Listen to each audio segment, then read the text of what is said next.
make this super cheap, super high protein, super quick snack. Got some sexy bread and a tin of sardines. Now look, don't get freaked out by sardines because they taste actually alright. There's literally nearly 30 grams of protein in this tiny little tin and just over 200 calories. Now it's in like a sexy little tomato sauce that you add some black pepper to, some chili flake, and it tastes pretty decent. Grab a pan, high heat. Look, they look a bit funky here, but they smell good. Whack them in, toast some bread, toast out. Now you could use butter, but I'm gonna use some fat-free soft cheese. Sardines on, black pepper, chili flakes, and we're done. Now this is sick. It's about 360 calories and about 30 grams of protein. It takes 2 minutes to do and literally costs under £1, mate. Sick. Longest part, but after that, who needs baked potatoes when you can have crispy potato rosti? You need grated white potatoes, wrap them in a tea towel and squeeze out all of their moisture. In a baking tray, combine your potatoes with flour, egg whites, pepper, salt, mix well and then shape them in the palm of your hands. In a fry pan, shallow fry them in lots of olive oil until they're crispy and golden, and then enjoy. Easy pre-workout smoothie. We're starting with 1 cup of frozen berries, 1 very ripe banana, and your liquid of choice, but I'm using unsweetened plant-based milk. After this, I'm gonna add 1 tablespoon of vegan vanilla protein powder, and it is time to... Here's how to make some low-calorie homemade Doritos. First, get yourself a wrap, add a little bit of olive oil to both sides and rub it in like this. Then get a sharp knife and cut it into even strips, hopefully a bit more even than I did. Then you can cut it into triangles like this, whack it on a tray, spread it out nice and evenly, then choose your seasoning of choice. I went for some paprika, salt and some chili powder. Put it in the oven for 10 minutes, should look like this. Let's make the best pasta you've ever had.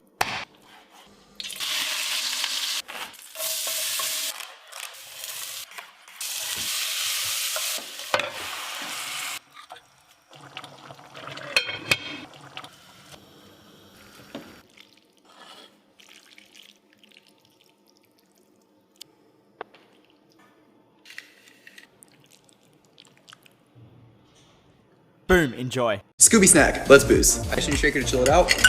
Half an ounce of coconut rum. 1, 2. Half an ounce of melon liqueur. 1, 2.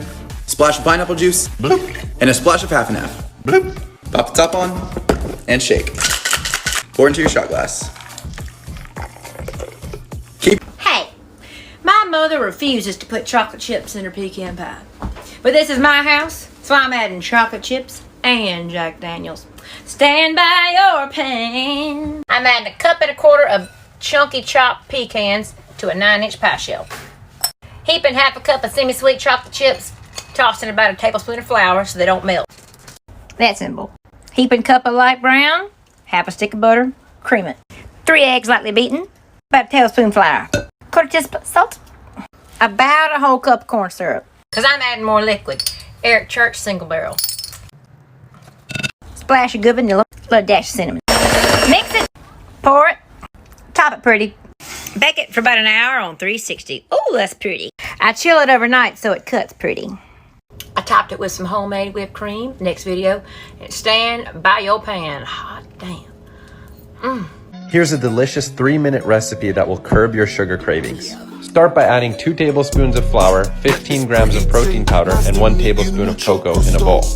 Mix your dry ingredients together, then add 2 tablespoons of milk and 1 teaspoon of butter. Mix it together one more time, then microwave for 60 seconds. And that's literally it for a protein-packed 200-calorie chocolate dessert. Say hello to your new favorite apple pie recipe. We're starting by making a sauce for the filling that will really elevate your pie above all the rest. Melt some unsalted butter over medium heat, then stir in flour to thicken it. Simmer the mixture for about a minute to cook out the flour, then pour in 1/4 cup of water. The mixture should thicken at this point, then add your sugar and bring up to a boil. Reduce the heat and simmer for a few more minutes until the color darkens slightly. Peel and thinly slice 6 to 7 of your favorite baking apples, and sprinkle with cinnamon and mix so the apples are thoroughly coated. Now pour in the butter sauce and mix everything together. And that's it, the filling's ready.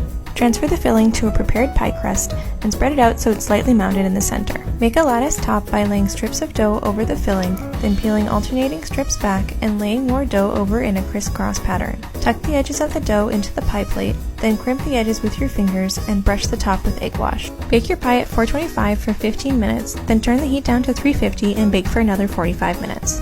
One of my favorite Thai desserts is mango with coconut sticky rice. Rinse and soak some glutinous rice for 1 to 2 hours.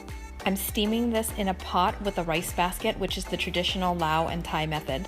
Cover it up and let this cook for about 20 minutes until the rice is translucent. If you don't have a rice basket, don't worry, you can cook this by steaming it and using a cheesecloth. For the sauce, you need 1 can of coconut cream or coconut milk, half a cup of sugar, and 1 teaspoon of salt. Once it's boiled, set aside half a cup so that we can make a thick glaze. Mix 1 tablespoon of cornstarch with 2 teaspoons of water and add that to the coconut sauce until it thickens. Transfer the rice to the bowl and add the coconut sauce and let it sit for about 15 minutes. In the meantime, peel and slice your mango. After plating, top it off with the coconut sauce, sesame seeds, and some toasted coconut flakes. I cut out the tortillas and brush them with melted butter. I sprinkled on some garlic powder and paprika to flavor. I don't measure anything. And I baked at 350 for 10 minutes. Mix the cream cheese and chicken, Frank's Red Hot sauce and Cholula. Put that mixture in the tortillas and baked them for another 5 minutes. I've seen so many people make like caramelized bananas before, and I was never a huge banana fan, so I never tried it, but I did today, and it was amazing, and it's so easy and so fast. So you just cut up 1 banana and then melt some vegan butter, whatever butter you want, in a pan with some coconut sugar, some cinnamon, and a little bit of nutmeg, and then you just let that all melt together. Then put your bananas in there and let them all fry up, and they get a little crispy on the outside, but they're still really soft on the inside, and I am so excited to try this. Nobu gets away with charging $18 for this lychee martini. Let's make it for a fraction of the cost. Grab your favorite vodka, and don't forget a little taste test.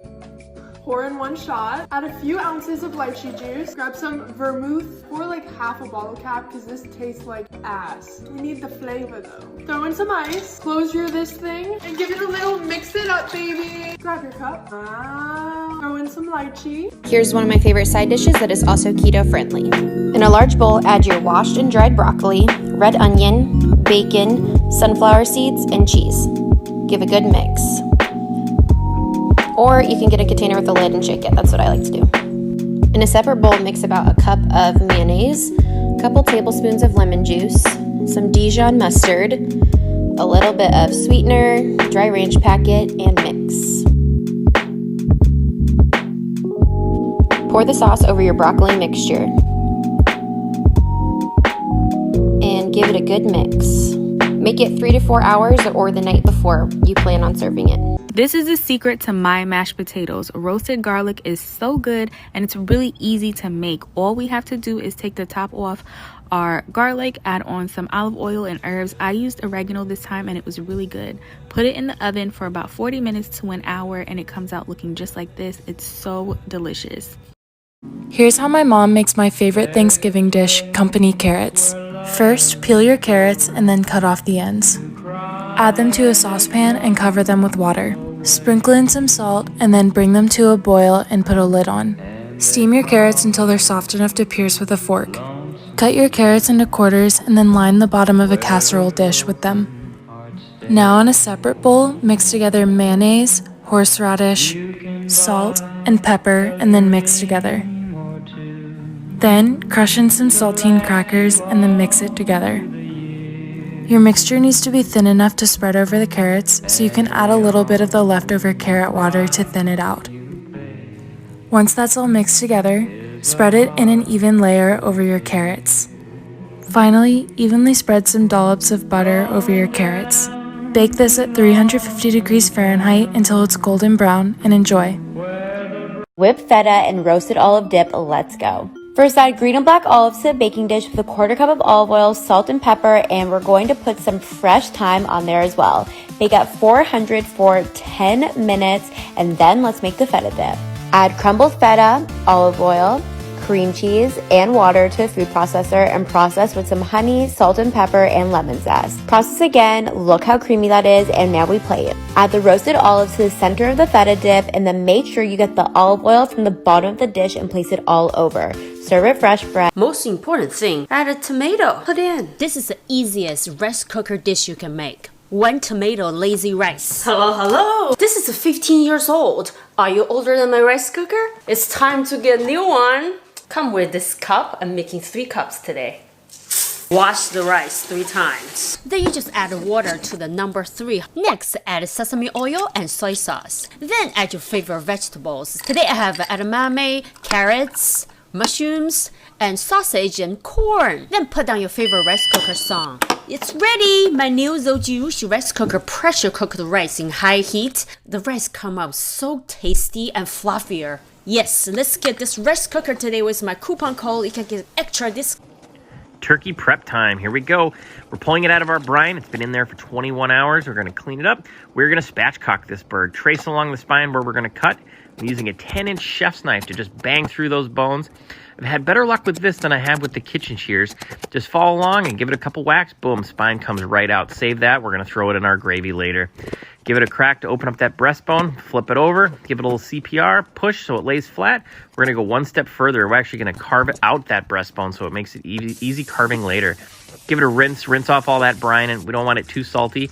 We're going to inject this bird with a dairy-free. So we went with some margarine, chicken stock, salt, pepper, garlic, and throw some extra brown sugar in there for some sweetness. Give it a stir. Boom, here we go. Let's inject. We're going to go into the breasts. We're going to go into the thighs. We're going to go in the legs. We're going to pat it dry. Time for seasoning. We're going to go with honey hog from Meat Church and Yardbird, another great one. Here we go.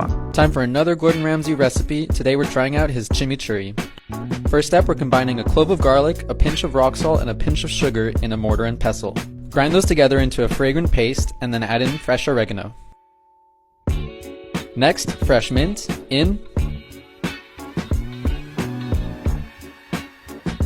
followed by fresh dill.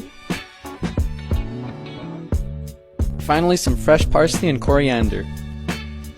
Use your mortar and pestle to really squeeze all those flavors out. Now we're seasoning with more rock salt and the zest from half a lemon.